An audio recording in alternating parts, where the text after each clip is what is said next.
모든 상황 속에서 주를 찬양할지라.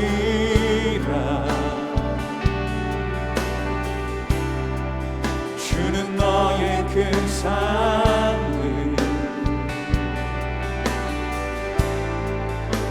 큰 도움이시라.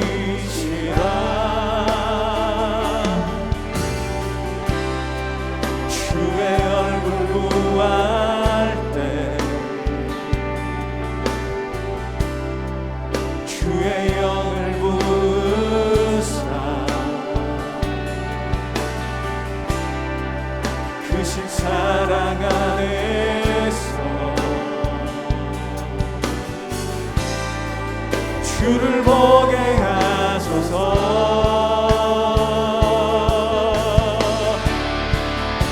내 영혼이 확정되고 영혼이 확정되고 확정되었사오니 믿음에 눈들어 주를 바라봅니다. 내 영혼이 확정되고 확정되었사오니 믿음에 눈들어 주를 바라봅니다. 주여, 그런 물을 내게 주사 목마르지도 않고 또 여기 물 기르러 오지도 않게 하옵소서. 가서 내 남편을 불러오라. 나는 남편이 없나이다. 내가 남편이 없다는 말이 옳도다. 너에게 남편 5이 있었고 지금 있는 자도 내 남편이 아니니 내 말이 참되도다. 주여, 내가 보니 선지자로소이다. 우리 조상들은 이 산에서 예배하였는데 당신들의 말은 예배할 곳이 예루살렘에 있다 하더이다. 여자여, 내 말을 믿으라. 이 산에서도 말고 예루살렘에서도 말고 너희가 아버지께 예배할 때가 이르리라. 너희는 알지 못하는 것을 예배하고 우리는 아는 것을 예배하노니 이는 구원이 유대인에게서 남이라. 아버지께 참되게 예배하는 자들은 영과 진리로 예배할 때가 오나니 곧 이때라. 아버지께서는 자기에게 이렇게 예배하는 자들을 찾으시느니라. 하나님은 영이시니 예배하는 자가 영과 진리로 예배할지니라. 메시아, 곧 그리스도라 하는 이가 오실 줄을 내가 아노니 그가 오시면 모든 것을 우리에게 알려주시리이다. 네게 말하는 내가 그라. 유대인들에게 사마리아는 부정한 땅이었습니다. 그 이유는 아시리아가 이스라엘을 침공하여 혼혈 정책을 시행해 유대인과 이방인 사이에 후손들이 태어났고 그들이 사마리아에 거주하면서 유대인들은 그 지역을 매우 멸시하며 상종하지 않았기 때문입니다. 보통 일반적인 유대인들이라면 예루살렘에서 갈릴리로 갈 때에 이방 지역이나 다름없는 사마리아를 통과하지 않고 일부러 요단강을 건너 베레아 지방을 우회하여 갔습니다. 그러나 오늘 본문에서는 예수님은 유대인이 멸시하며 심지어 상종하지도 않는 사마리아인을 만날 것을 이미 알고 계셨던 것 같습니다. 예수님의 사마리아의 여인에 대한 의도적 접근의 의미는 무엇이었을까요? 오늘 본문에 등장하는 사마리아 여인은 단순히 목이 말라 우물가에 나온 것이 아닙니다. 그녀는 5번의 결혼 실패와 현재의 부적절한 동거라는 깨어진 삶의 파편들을 들고 사람들의 눈을 피해 뜨거운 정오에 아무도 찾을 것 같지 않은 시간대에 우물을 찾았습니다. 우리 역시 마찬가지입니다. 돈, 명예, 인맥, 관계라는 우물에서 물을 길러보지만 영혼의 깊은 갈증은 해소되지 않습니다. 오늘 예수님께서는 이 여인에게 그리고 우리에게 영원히 목마르지 않는 생수가 무엇인지 말씀하고 있습니다. 첫째, 회개는 영생으로 가는 첫 걸음이라는 것입니다. 예수님은 여인에게 갑자기 말씀하십니다. 16절에 가서 내 남편을 불러오라. 개역개정 성경에는 이곳으로라는 말이 번역에 누락되어 있습니다. 원래 원어로는 가서 내 남편을 이곳으로 불러오라입니다. 여인의 마음을 완전히 꿰뚫어 보신 예수님께서 남편을 데려오라는 단호하고도 핵심을 찌르는 명령을 내리십니다. 이 명령은 여인의 삶의 근본을 지적하는 것으로 회개 없이는 영생이 없다는 사실을 보여주는 것입니다. 삶의 근본적인 변화가 없이는 하나님 나라의 복된 삶을 누릴 수 없는 것입니다.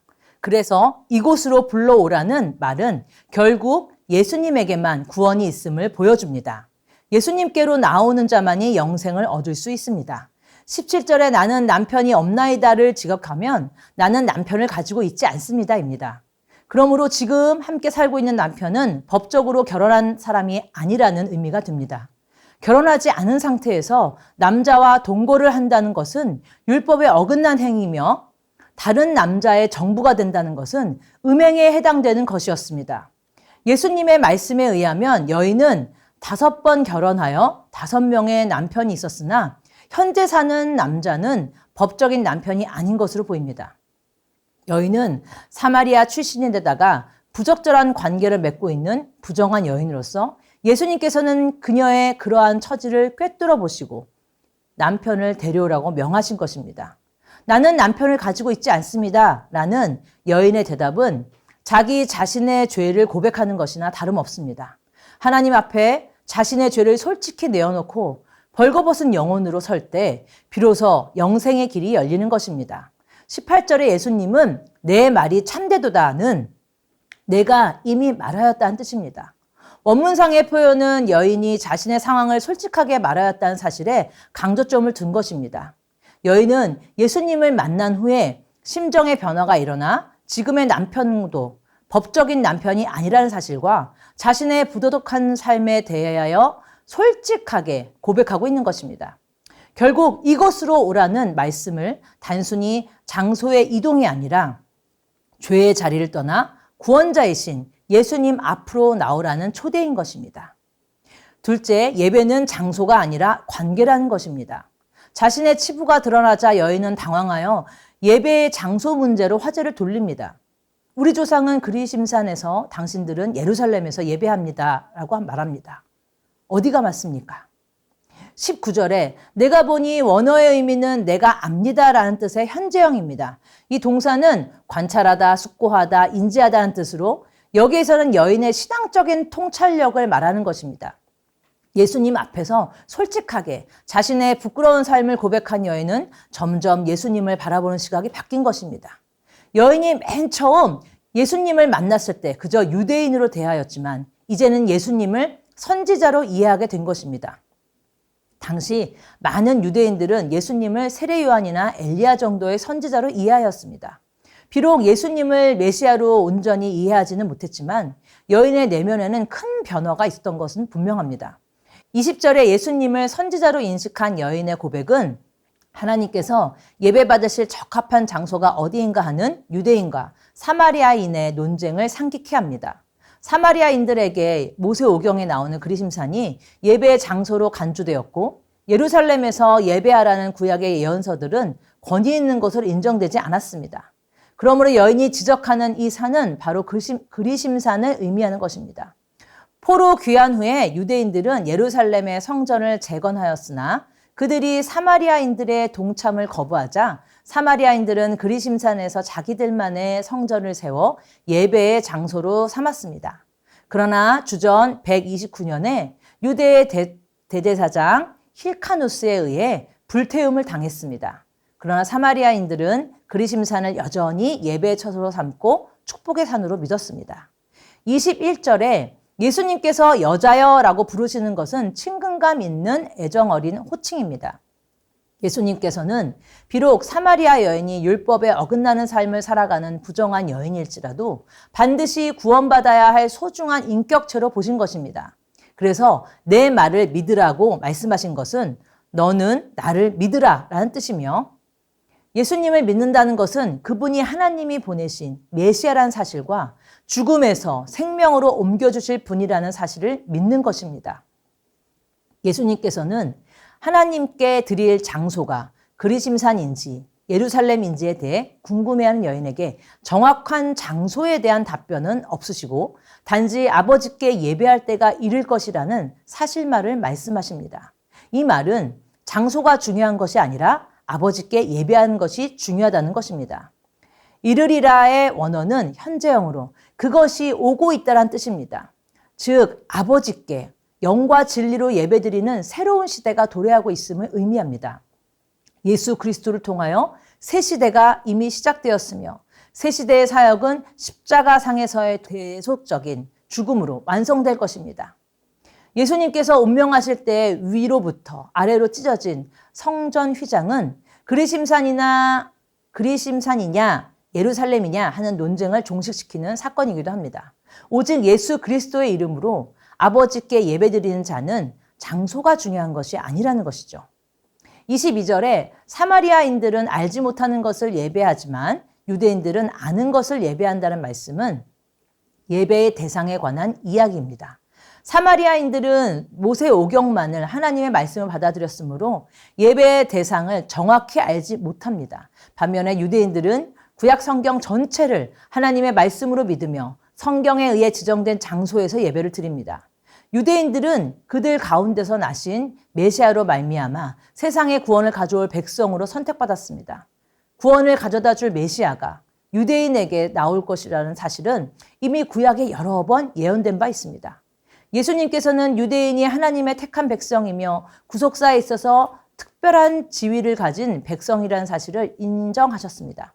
그러나 누가복음 3장 8절에 예수님께서는 길바닥에 굴러다니는 돌들도 아브라함의 자손들로 만들 수 있다는 충격적인 말씀을 하신 적도 있습니다. 메시아의 도래로 인하여 유대인들이 특권을 누리던 시대는 끝이 났고 예수 그리스도 안에서 아버지께 예배하는 자를 찾으시는 때가 곧 이때라는 사실을 선언함으로써 종말적인 구원의 때가 도래하였음을 보여주셨습니다. 예수님은 예배의 패러다임을 완전히 바꾸어 버리십니다. 이 산도 말고 예루살렘도 말고 아버지께 예배할 때가 이르리라. 중요한 것은 어디에서 예배하느냐가 아니라 누구에게 예배하느냐입니다. 예배는 특정 장소에 머무는 형식이 아니라 하나님을 아버지라고 부를 수 있는 친밀한 관계 안으로 들어오는 것입니다. 이제 예수 그리스도를 통해 장소의 장벽은 무너졌습니다. 우리가 서 있는 그곳이 주님의 이름으로 모인 곳이라면 바로 그곳이 성전이 되기 때문입니다.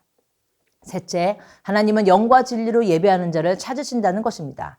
23절에 지금은 영과 진리로 예배할 때라는 말씀은 메시아를 통하여 예배의 개혁을 가져올 때임을 강조한 것입니다. 참으로 예배하는 자들은 영과 진리로 예배한 자들입니다. 구약시대의 예배는 불완전한 것이었으나 예수 그리스도 안에서 드리는 예배는 완전한 것입니다. 영과 진리로의 원어의 의미는 성령과 진리 안에서란 뜻입니다. 영이 하나님께서 주시는 생명력의 근원이라면 진리는 예수 그리스도로 말미암아 계시된 하나님의 말씀인 것입니다. 이를 한마디로 표현하면 진리의 영이며 진리의 영으로 예배 드린다는 것은 성전에서 형식적으로 예배를 드리는 것이 아니라 진리이신 말씀의 영을 마음속에 말씀을 깊이 새겨서 진실하게 드리는 예배를 뜻합니다. 진리의 성령으로 예배하는 자들의 공동체가 하나님이 택한 백성인 선민사상으로 가득 찬 유대인 공동체를 대신하게 될 것입니다. 찾으시느니라 라는 원어의 의미는 집요하게 무언가를 찾는 행위를 뜻하는 단어입니다. 하나님께서 영과 진리로 예배하는 자들 찾으시는 까닭은 그들로 하여금 하나님 나라의 새로운 공동체를 이루기 위함입니다. 예수 그리스도를 믿는 믿음 안에서 세워진 공동체는 성령 안에서 하나 되어 세상 끝까지 하나님 나라의 복음을 전하는 제자들의 공동체가 될 것입니다. 24절에 이처럼 하나님은 영으로서 인간은 육의 차원에서 하나님과 교통할 수 없고 영의 차원에서만 교통할 수 있습니다. 그러므로 헛된 마음과 위선과 욕심을 버리고 진리의 영 안에서 겸허하게 예배하는 자만이 하나님을 만날 수 있는 것입니다. 하나님이 찾으시는 참된 예배는 어떤 모습입니까? 바로 영과 진리로 드리는 예배입니다. 말씀을 정리하면 영으로 드리는 예배는 인간의 육적인 수단이나 가식적인 형식이 아니라 성령께서 주시는 생명력으로 드리는 예배를 의미합니다. 또 진리로 드리는 예배는 내 감정이 아니라 예수 그리스도를 통해 계시된 하나님의 말씀에 근거하여 드리는 예배를 의미합니다. 하나님은 오늘 이 시간에도 영과 진리로 마음을 다해 예배하는 그 한 사람을 간절히 찾고 계십니다. 하나님이 찾으시는 그 한 사람이 바로 저와 우리 성도님들이 되시기를 바랍니다. 넷째, 예수님이 곧 메시아라는 것입니다. 25절에 모세오경만을 하나님의 말씀으로 인정하는 사마리아 사람들에게 있어서 메시아에 대한 개념은 또 하나의 모세가 될 것이며 그가 오면 하나님에 대한 참된 믿음과 참된 예배를 회복시킬 것이라고 기대하였습니다. 알려주실 이 단은 그가 설명할 것이다 라는 뜻입니다.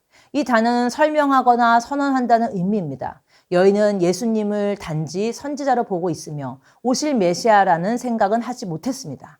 그러나 예수님은 그녀가 메시아에 대한 간절한 소망을 가지고 있었으며 그녀의 그러한 소망을 꿰뚫어 보시고 그 메시아가 누구인지 밝혀주시는 장면입니다. 출애굽기 3장 14절에서 하나님께서는 떨기나무 불꽃 가운데 나타나시어 모세에게 나는 나다 라는 말로 자신을 계시하셨습니다.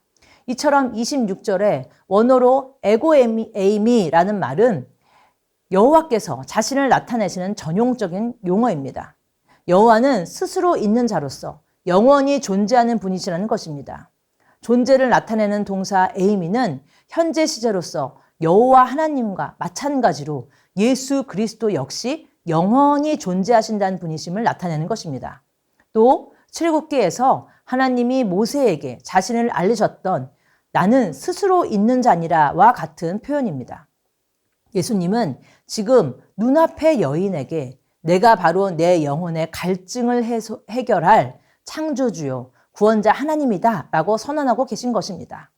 사랑하는 성도 여러분, 주님은 오늘 여러분의 아픔을 꿰뚫어 보시며 말씀하십니다. 내가 너를 잘 안다. 이제 너의 그 내면 속에 감추어진 어둡고 슬픈 부분을 괜찮은 것으로 포장한 너의 모든 겉모습을 내려놓고 정직한 모습으로 나에게 나아오렴. 내가 바로 너를 구원할 메시아다 라고 말씀하십니다. 장소와 형식에 얽매인 죽은 예배를 버리시기 바랍니다. 이제 성령과 진리 안에서 하나님을 아버지로 만나는 살아있는 예배자로 서시길 바랍니다. 하나님께서 집요하게 찾으시는 그 한 사람, 그 예배자의 주인공이 바로 저와 여러분이 되기를 예수님의 이름으로 축복합니다. 말씀을 기억하면서 기도 제목을 읽고 기도하겠습니다. 세상의 헛된 우물에 의지했던 죄를 정직하게 고백하며 주님 앞에 나아가게 하시고 모든 수치와 갈증을 씻어주시는 주님의 용서 안에서 진정한 자유를 누리게 하소서. 아멘.